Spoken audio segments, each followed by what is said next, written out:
Good evening, ladies and gentlemen. This is the Slasher Club, and we are doing our last week of Scream. Which, no offense to all you Scream fans out there, I'm a bit happy because it is such a pain doing TV series, especially a 14-episode one.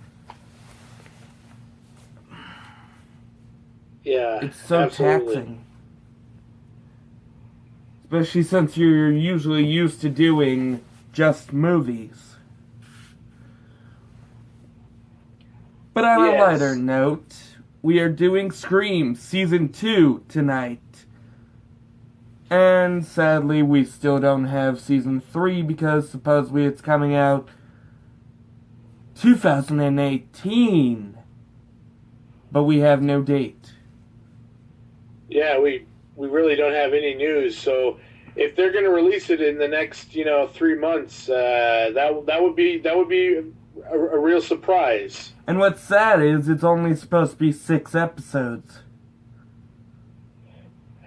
That is unfortunate. But who knows? Maybe a more compact story could be entertaining. Like almost like a mini movie. Well, let me start with the synopsis for season 2. This obviously takes place well after the first season.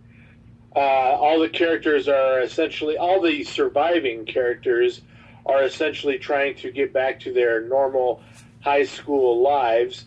And while the first season started with a string or a pair of murders, this season starts off with, yes, a murder, but also a mystery. Emma is trying to figure out her connection to Brandon James, and Audrey is trying to deal with the guilt of having connections to Piper Shaw, the killer in the first season, and Noah is trying to figure out if Piper Shaw had a partner. And so there are other story elements obviously discussed throughout the season, but those are the main 3 plot points that carry throughout the season. Right. It was developed by Jill Batvogel, Dan Dworkin, and Jay Beatty. It was composed by Jeremy Zuckerman. He was in the first season. The executive producers were Harry Weinstein, Bob Weinstein, Tony DeSanto, Liz Gottlieb, Marianne Madalena, and Kathy Conrad. Oh, wow. Haven't we heard that name before? That name sounds familiar, but on the top of my head, I have no idea who she is. I believe she was one of the producers for the first movies. Oh. Yeah. I believe, wasn't her company Cat? I'm honestly not sure. Hold on, let me go back into our notes from Scream 1. Oh wait, Scream 3. Yep, Kathy Conrad. She worked on all 3 movies. The 4th one, she got screwed over by the director. Wes Craven. Right. The producers are Matthew Signer and Keith Levin. Film location, Louisiana. Again, we don't really get much information on locations other than it's Louisiana and Baton Rouge, so that leaves it a bit vague. It literally leaves it very vague on what locations in Baton Rouge. Yeah, wasn't the first season filmed in British Columbia? No, the first season... You're mixing this up with Final Destination. Oh, all right. Oh, you know what it is? No, it's not actually Final Destination I got it mixed up with. All those CW shows are filmed in Canada. I'm also a big fan. I mean, I'm a fan of the CW shows. So Same. We have Willa Fitzgerald back as Emma. Bex Taylor Claus as Audrey Jensen once again. John Karna as Noah Foster. Emetius Surfine as Kieran Wilcox. We'll get to him soon. Carlson Young as Brooke Maddox once again. Kian Lee. This is a new character. Zoe Vaughn. Another new character, Santiago Seeger, which is Gustavo Acosta, or Stavo. We have Tracy Middorf as a reoccurring character of Maggie Duvall. And on to the kill count, or gore score. For Slasher Club, it's the Slasher stat. So this season, I'm going to do a separate score special. Just for season 2, 2 people killed by multi-stabs, 1 person sliced open, 1 person killed by corkscrew to the throat, 1 person burned alive, 1 person drowned, 1 person impaled, and 1 person killed by gunshot. I believe you're missing one stat. What? 1 lost hand. There is a lost hand. Yeah, there are. This season, there's definitely a lot of brutality, whereas in the first, there is brutality in the first, but it's all about getting the person killed. In this, it's about making the people suffer. Right. On to the favorite kills. Mine? Now this is an interesting one. Jake gets sliced by Scythe. Seriously, this was the one that did it for me. I mean, you've got the nostalgia of the corkscrew being part of Friday the 13th Part 4, but this sickle, it just does it for me. And technically they have a sickle kill in one of the challenges for Friday the 13th, but I think this was way better. Yeah, and talk about a way to end the first episode. We have one of the surviving characters being sliced open.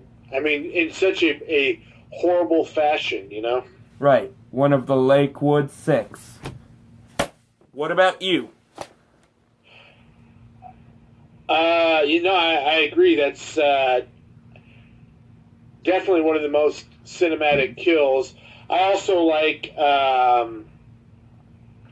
it's not anywhere near as cinematic as Jake's death or as intense, but the motel keeper, I like that whole setup. You know, he's in there and not realizing, oh, hey, there's plastic tarp everywhere, and just the killer just going crazy with that corkscrew, just time and time. I mean, I think he dug it into that guy probably 6 times before it went into the guy's throat.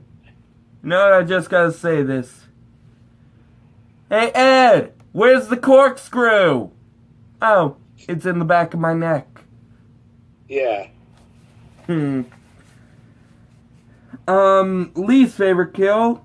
Haley gets stabbed 11 times. I mean, really, you couldn't have gotten original for this one, or at least a little creative. I mean, she was supposed to be the killer's lover. Well, I mean, they didn't leave us hanging. I mean, but they left Haley hanging, but they didn't leave us hanging. You know, she is displayed later. This is a Scream property, so there has to be a couple of kills where it's just stabbing. I guess you're right, but I mean, you stabbed her 11 times where everyone else, I mean, Zoe gets drowned, the scythe kill, that one cop gets killed while inside of the funhouse, the other gets stabbed on the car. I mean, the car would have been enough for a stabbed kill, but Haley just overkill. Well, that was this killer's specialty, was, again, being as brutal as possible. Definitely not as much precision. Piper was the scalpel and Kieran was the hammer. You know, she was all about, you know, getting in close and, you know, precision killing, and Kieran was all about, like, just how much pain can I inflict. Right. I love the way you did that. Thank you. Deaths are a lot less inventive than the first season. Wes Craven died before he could see the season, sadly. I mean, we all know about the dedication at the end of season 1. And I'm kind of glad he didn't have to see this season. I mean, it was good. It was actually great, but the kills were just meh. Well, it didn't follow Randy's, you know, rules for a sequel. You know, yes, it was bloodier, but there wasn't more carnage. I mean, we get less bodies in this season than the previous season. There are 8 kills in season 2, and there are 9 to 12 kills, if you count the flashback kills, in season 1. And so it didn't... Luckily, we have a Halloween special to kind of tack on to the kills for season 2, which, you know, we'll talk about a little bit later. But, yeah, just the standard season... it did not have enough. Right. It was the longest season so far. Halloween episode was created. We find out the second killer, which, if you guys haven't figured that out yet, spoiler alert, it's Kieran. What? Yeah. And what's surprising is I think he also had an accomplice, because there were so many kills he couldn't have done on his own, because he was around Emma. Possibly. The plot thickens. Well, we do know that he was manipulating Haley, so we have no idea what her part was. I don't think she knew Kieran was the killer, but we still don't know exactly what her... I mean, she could have had some measure of involvement that she didn't even realize. So I don't think she actively killed anybody, but she could have done one of the phone calls. You know, we saw in the first episode that she has a very morbid sense of humor. I mean, I don't feel any sympathy for her friend getting stabbed in the first episode, but according to her, you know, reenacting a kill scene with a trauma survivor is funny to her. Right, and actually, there was a bit of a clue at the end of season 2. If you pay attention, Brandon James's older brother comes back. And this is the first glimpse we get of him. Oh, you're talking about in the Halloween special? Was there in the Halloween special? I only remember that was before the Halloween special.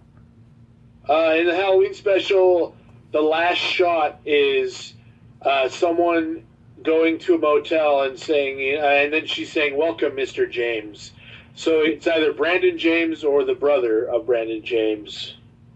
I'm pretty sure it's the brother, but I think he was the accomplice. He's just been hiding out.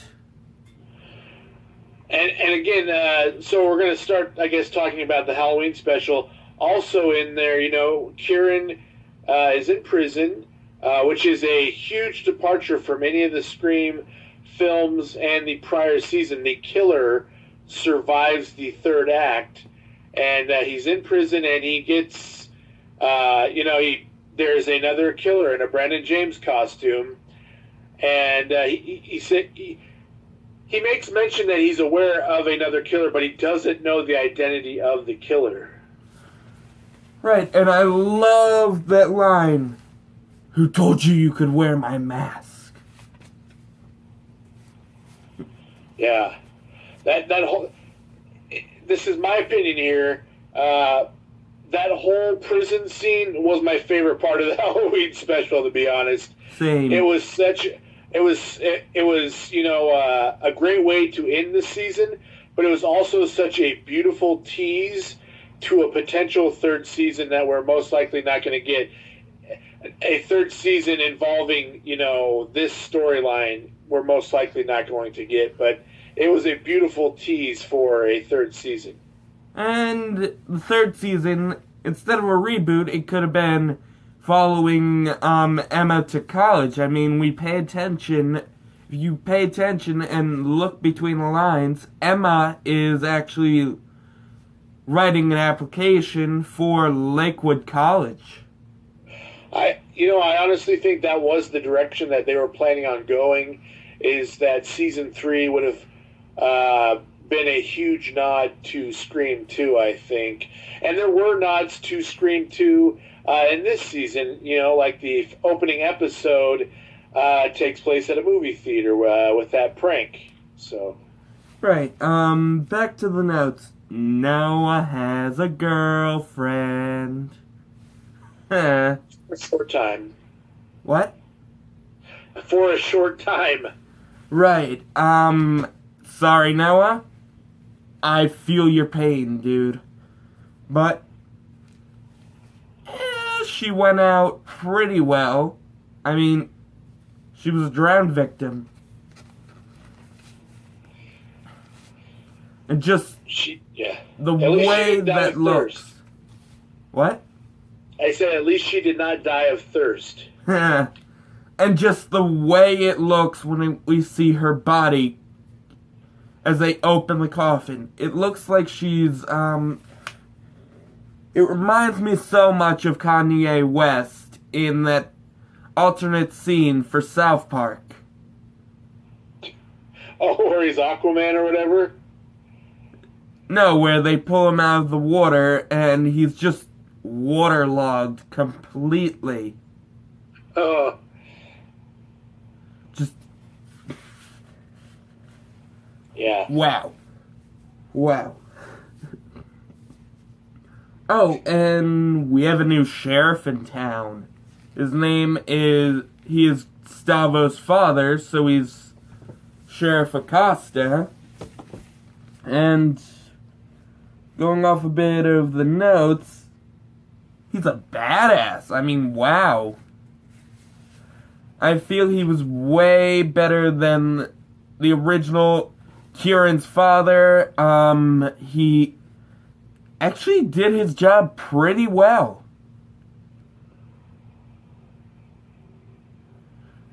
Yes. Yes.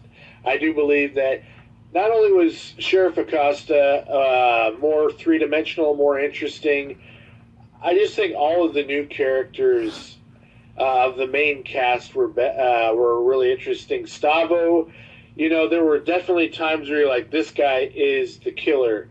And then you're like, oh, wait, no, I misjudged him. So he was always very interesting. Every time he was in a scene, you weren't bored. And Eli, he wasn't in the season as much as I remembered him being in, but the few times that he's sprinkled in each episode, he's an interesting character as well. He's not a goody two-shoe type character, but he's not a bad character either, and it's unfortunate that he met his end in the season finale. But yeah, we had really good, interesting new characters added to this season. Right, and this season gets way more psychological than the last. I mean, we literally get a psychology teacher following Emma around, recording the way she talks, and her breakdowns, and seriously, this just gets a lot more psychological. We get into Emma just breaking down more than she did in the first season. I mean, yeah, she broke down when Will died, but this just really screwed her up. And that whole lake scene where we see Piper coming out of the water once again, which was basically a memory, just bravo. Yeah, and then going along with your observation that this was a lot more of a psychological episode, they spent a whole episode with a psychotropic drug where their deep-seated psychological issues start coming forward. Like, we find out that Noah has romantic feelings for Audrey, and that never would have come forth had there not been, a psychological push, and so, yeah, we have Emma's dreams, we have the drug episode, essentially, as I call it, we have the psych teacher.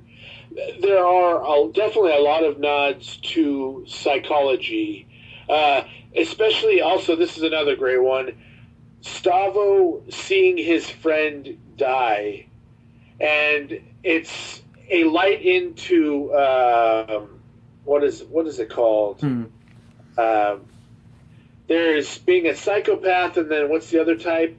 A sociopath. Right. Stavo is a sociopath. That means it's hard for him to feel emotion during trauma. That's probably not the textbook.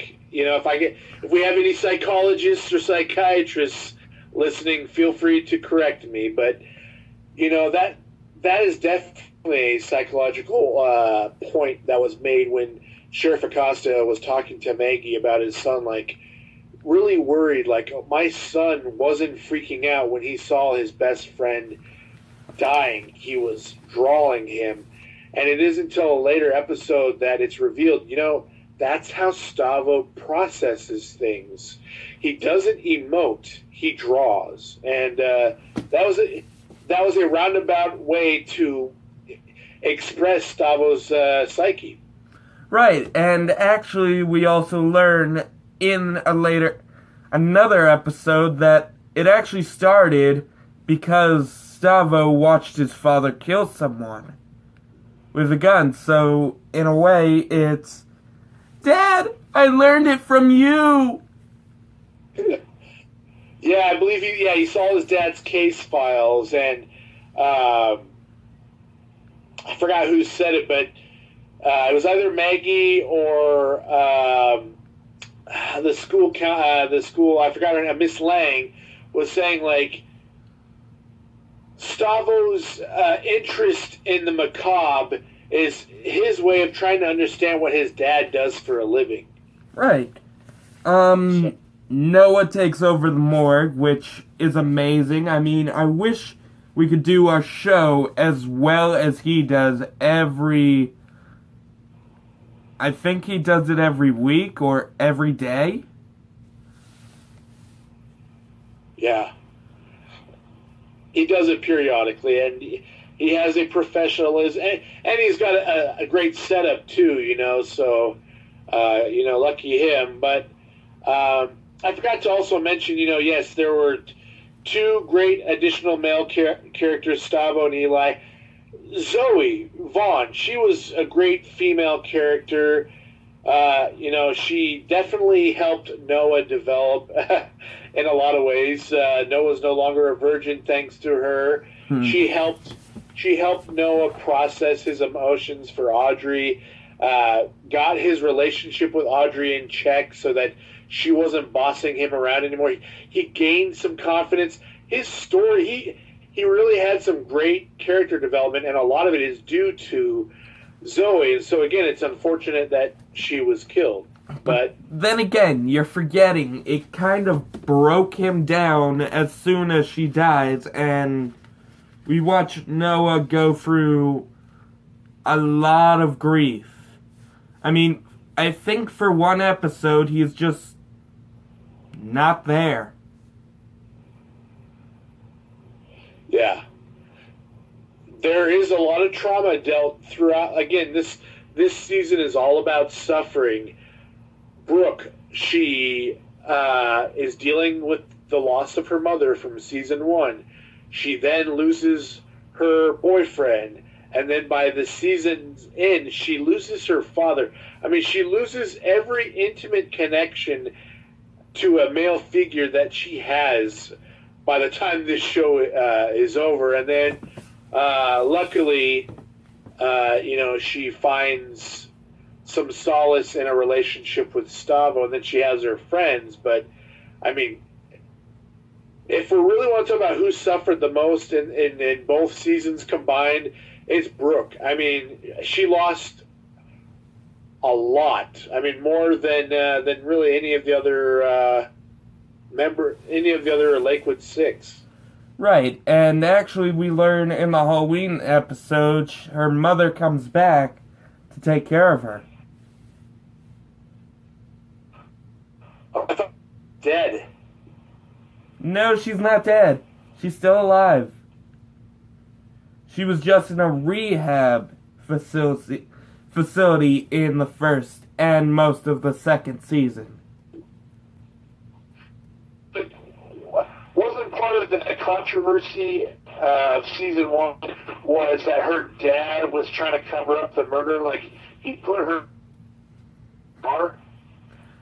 That was her drug dealer that he put in the back of the car.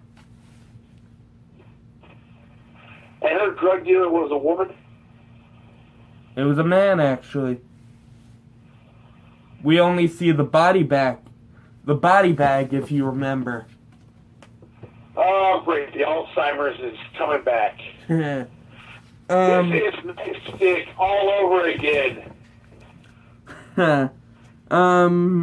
We begin with a surprise attack from 2 Jokers, which a lot of times you wouldn't think those weapons inside of a collection case are actually real. Yeah. So, but, and we do find out later which ones are real and which ones are fake when Audrey's handing out weapons to the survivors to prepare.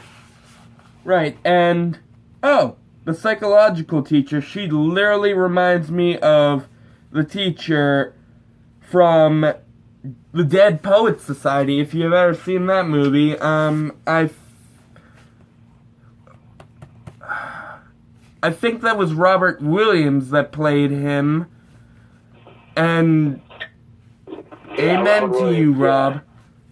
But she just had that vibe of, I'll stick with my students, I will stick with everyone else, but then she goes crazy as hell in a later episode, and I just lost that.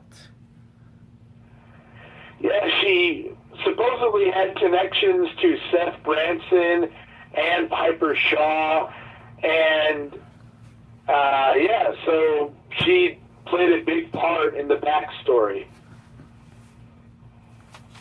Right, that's all on my notes. Oh, there were a lot of movie references. If you actually look at the titles of each episode, there are movie names, like I Know What You Did Last Summer, Psycho, When a Stranger Calls, trying to remember, Vagrants, I think one of them was called. I know there was a reference to the Prowler. Right. They actually named him in, I think it was Halloween. I mean, the Halloween episode. They were talking about the Prowler. They were... Oh! Before I forget this. The crystal statue of a unicorn. Very reminiscent of the original Black Christmas. Huh. It's been a while since I saw that one. There was a unicorn? Yeah. One of the victims got stabbed by multiple crystal unicorn statues. Oh, geez. I need to see that. That's on Shudder. Right, I'm praying we get to do that for maybe one of our Christmas episodes. Hey, Christmas is not one day, it's a season. So, we'll have all of December to do holiday-themed horror films. One quick note, and then if you'd like, we can move to the Halloween special. I mentioned how this killer was a lot more brutal, was all about suffering over killing. I mean, he killed, but he wanted people to suffer. I had a hard time believing that Kieran really hated Emma, but seeing this season again, Kieran was extremely manipulative of Emma, both in season 1, but it's more poignant in season 2. He says things to build her up, and then he later will say things to cause her to doubt herself. There are several instances throughout this season where it shows that their relationship is growing cold, and that she doesn't really know Kieran as well as she thought she did. But yes, Kieran absolutely tries to manipulate Emma throughout the season, and he manipulated his way into her life by getting her to be essentially distrust Will in season 1, and then in season 2 he makes her question just about every relationship she has, makes her question her friendship with Audrey, makes her even question her relationship with Kieran, but all to break her down. Right, and we do get a huge notice that Kieran's the killer if you listen to everything Eli says, especially that whole rape story with the girl where it was Kieran that actually lied to her parents. I mean, he sent those pictures to her parents and then blamed Eli. And then, wow. Oh, and then he sent all of those emails from Riley. He used Riley's email address to send all those emails to Emma's father, which is a very sore subject for Emma.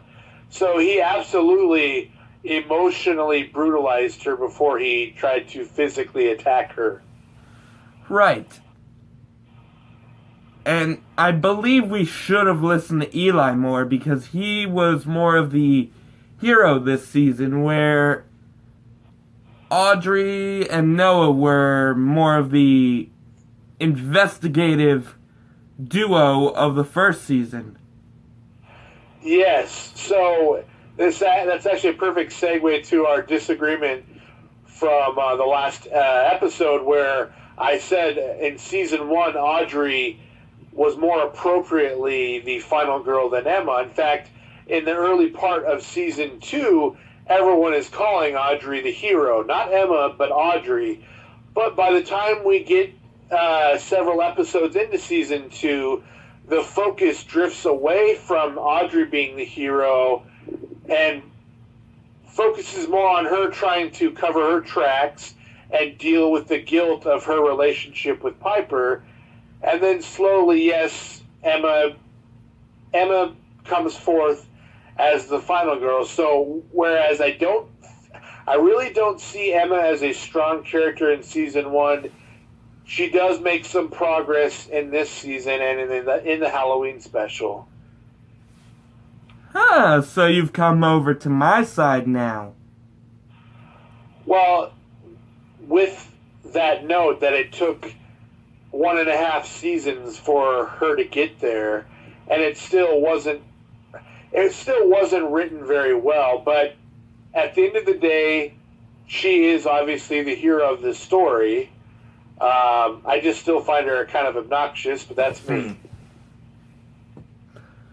Well, I guess on to the Halloween special, which, surprisingly, there's a new killer, unless you count the Brendan James mask of the beginning of the special, but I count this more as a whole new whodunit with, what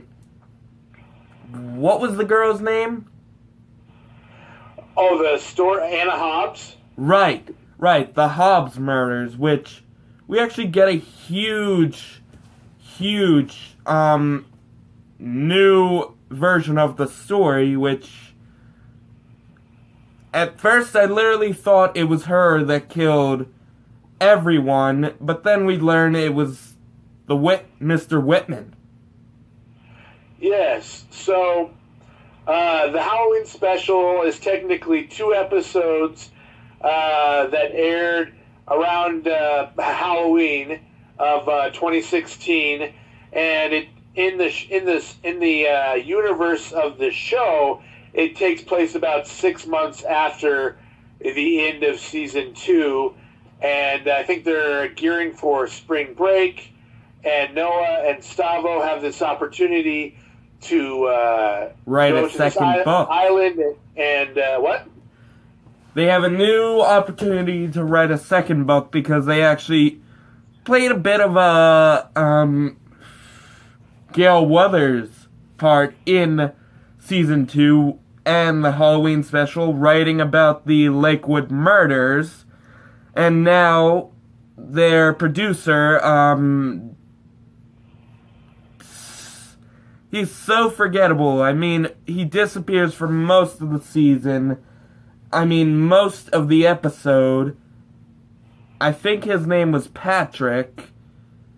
And he just wants a new story. Noah's good at writing about the Lakewood murders, even though he has writer's block most of this episode, but I think he was the one that sent them on this trip to Anna Hobbs Island, and he kind of helped the story develop, but then again, he disappeared for most of the 2 episodes. Yeah. All right, real quick, here is the slasher stats for the Halloween special. We have 4 deaths that occur via story. We have 2 throat slits, 1 neck snap, 1 stomach sliced open, 1 off-screen kill, 1 stabbing, and then 1 death by fall for a total of 12 deaths, which is more than the actual season. And you know what? Since we're no longer talking about Brandon James, I'm gonna take this mask off. Sadly, I don't have an Anna Hobbs mask, which I'm guessing would just be a sack over my face. Very reminiscent of Jason Voorhees in the second movie. And yep. I think she's a mix of Jason from part 2 and a bit of 3, and then Roy Burns from episode 5, where we all know, especially if you play the Friday the 13th game, he's very, very useful with a pair of garden shears. Yes, and the garden shears is the main weapon in this Halloween special. It also reminded me a bit of The Burning, which I still haven't seen. I just know that Cropsey uses garden shears as his main killing tool. You know what? We're gonna watch. Maybe after Halloween, we are definitely gonna get you to watch The Prowler and The Burning. Oh, I've seen The Prowler. Right, I meant just The Burning then. Yeah, I kind of like this Halloween special more than the first one, and surprisingly, Audrey's got a second girlfriend, which is, Yeah. I mean, at first she's a horror nerd, but then as soon as she sees it right up and close and personal, she turns chicken. Yes. Yeah. I mean, you knew what Audrey went through, yet you still date her, and now, as soon as it happens to you, you turn chicken and run away right away. Yeah, no, I mean, she was a new character. She was only in those, in that Halloween special. So it was hard for her character to really develop. So, yeah, she felt very flimsy in these episodes. Right, and there was actually that very nice twist at the end of the episode where we actually learn Adam Whitman is dead, and I believe this kid's name is Jake Martin, or Jack Martin, which was a very nice development. It actually, I think it saved this Halloween episode from actually being terrible. I mean, the kills were wonderful, but then there was the less development of the characters, like Billy and Jane and the cop. Yeah. But, I mean, we get that great story of Anna Hobbs. We get this twist that he's not who he says he is. Which, no matter what, I still believe he catches great snapper. Yeah.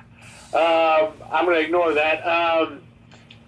But again, really the best part of the Halloween special is the conclusion to Kieran's story. When we find out that there are still at least one killer, possibly two, at play, potentially from the Brandon James clan, if not Brandon James himself.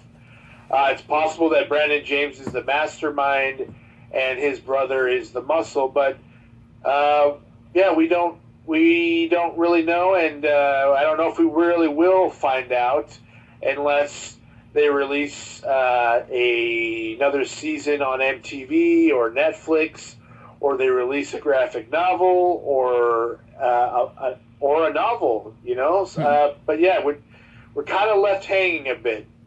Right, and I think we should close this up a bit. I'd rank both at least a 7.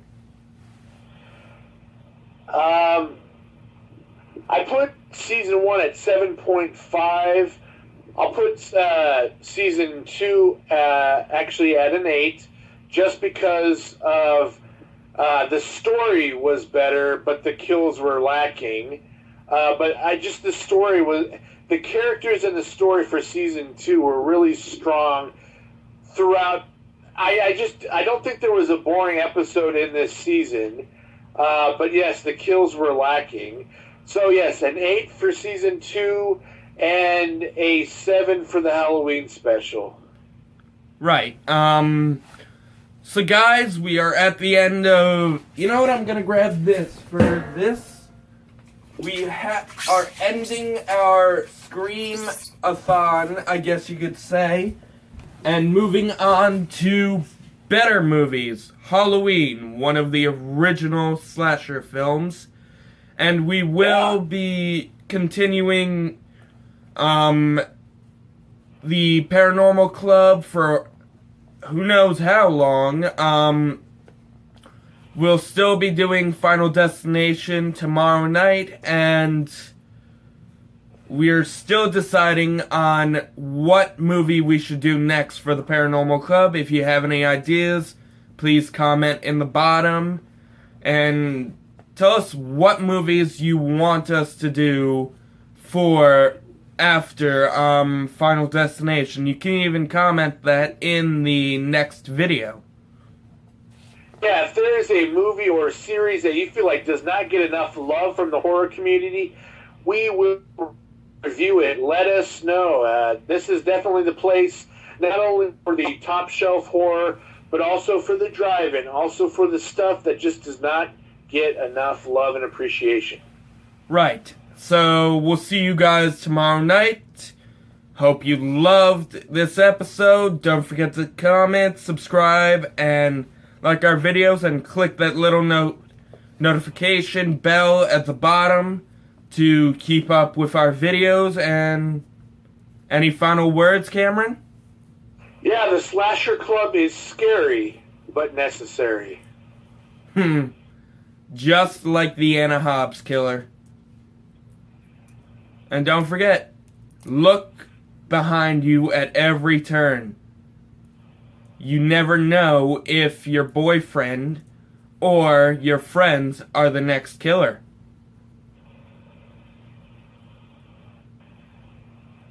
We will see you next week. We will see you tomorrow. Good night, and have yourself a very scary night.